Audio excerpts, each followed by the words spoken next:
Brian Tarian from the Disability Digest with my top 10 tips to survive the wait until your first Social Security disability check hits the bank.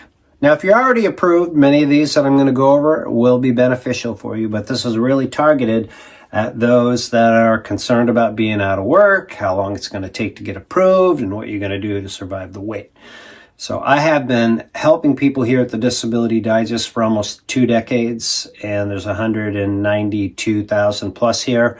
And what I'm going to share with you is what I have learned and gathered from others that has helped them get through the approval process. So I'm in hopes that this will help reduce some of the stress. So I encourage you to listen all the way through to the end. Of course, if you like the work that we do, we encourage you to subscribe and join us as a member is really the best way that we can help you. And I'll explain how that works at the end. So here we go. Getting started. Number 1, my best bar none tip is win quick. The reason for that is you really do have a shot at winning at your initial application. It's a 36% national average, but if you have it done right or do it right yourself, which is what we teach you to do, then you can get that percentage way up. And if you do that at the initial application, that prevents you from waiting like 3 years to go to a hearing or maybe not even getting your benefits. So at the initial application, doing it right means a bare minimum of this. There are 7 things that you need to do at the initial application. Just submitting the information is not, in my opinion, applying for disability. That's guessing. You need to understand how to fill out the forms, understand what to say and do, understand what evidence you need, understand what to do when you go to the doctors. All of these are just a few. So join us and we'll help you understand how to do that if you haven't joined us already. Win quick, number 1. Number 2 is disability insurance. And you can get this privately if you don't have it already, if you're still working. Or if you have worked for a large company, they typically offer this as a benefit. And if you're watching this and you're working still, you could get it, or maybe you already have it, and that could be a key part of your plan to get through. Here's why. These policies typically pay you 60% of your income on a monthly basis. And it's usually, they stop around, they're good for 2 years or good till you get your Social Security disability benefits approved, or some of them will last a lifetime. So you get that benefit and your Social Security disability benefit. Having that is a huge help. If you are a parent or know of young working individuals out there, I would ask them the question. You never know if something unfortunate is going to happen and you're going to be out of work. So having that long-term disability insurance would be helpful. Next is state disability. This is certain states like California is like the gold standard. They have the best state disability program, in my opinion, that you can draw down from a bucket of money that is allocated to you based on your earnings to help you through challenging times.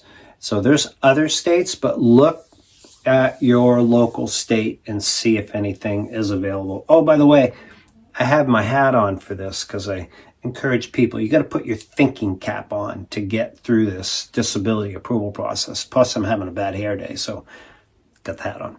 Okay, so state disability. Next one is back benefits. This is a creative one that I've learned from other members. If you're going through the approval process after the 5-month elimination period or wait period, your back benefits start to build up. And if you know your check, let's say it's $2,000 a month, then you know that you're accruing $2,000 every month, that when you get approved, that you'll have some money to work with. Others have used this to, do deals with friends or family. I've even worked with people to help them with their landlord, explaining that, listen, this individual is due money, and when they get it, you have to work out a deal with them to get it from them, but I'm just helping you understand that they are going to get back benefits when they get approved. So you could be able to do something with that. Next, number 5 is SSI or and Medicaid. So the SSI is social insurance. It's for those that fall below the poverty level. And unfortunately, it happens to individuals that are out of work. If you're single and don't have any assets other than a house or a car, then this could be applicable to you. Also, if you're married and you have a spouse that works, likely not. But understand the general thresholds for what this program offers before you apply. And then, so if you just add it to your application, it will slow down the disbursement of back benefits and other monies when you get approved. But the benefit is this.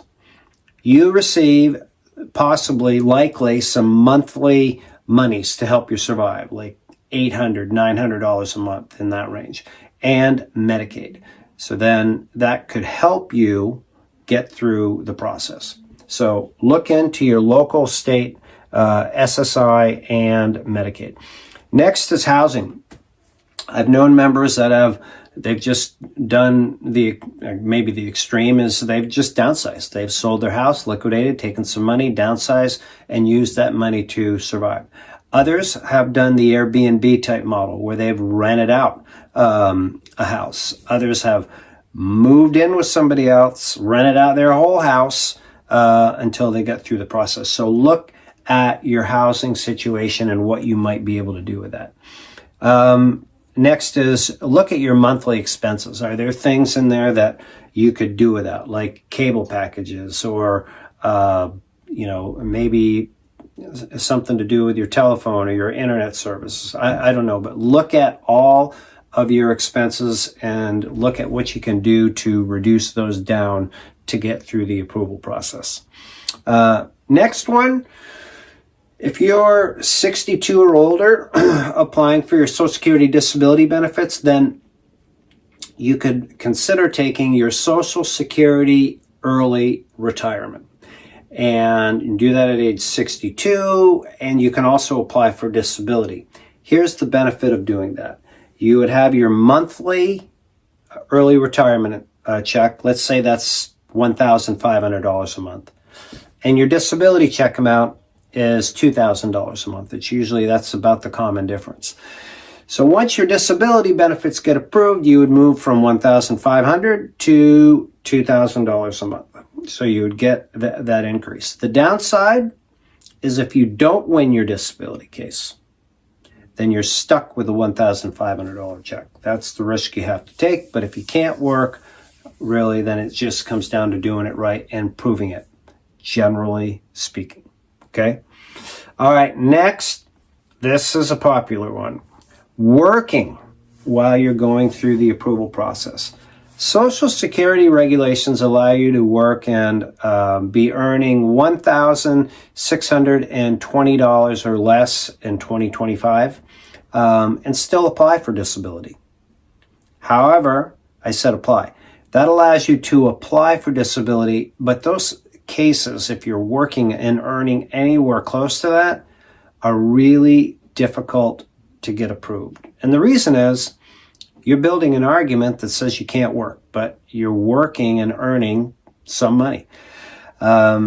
So really the best way to do it to maximize your chances of getting approved fast is to not work.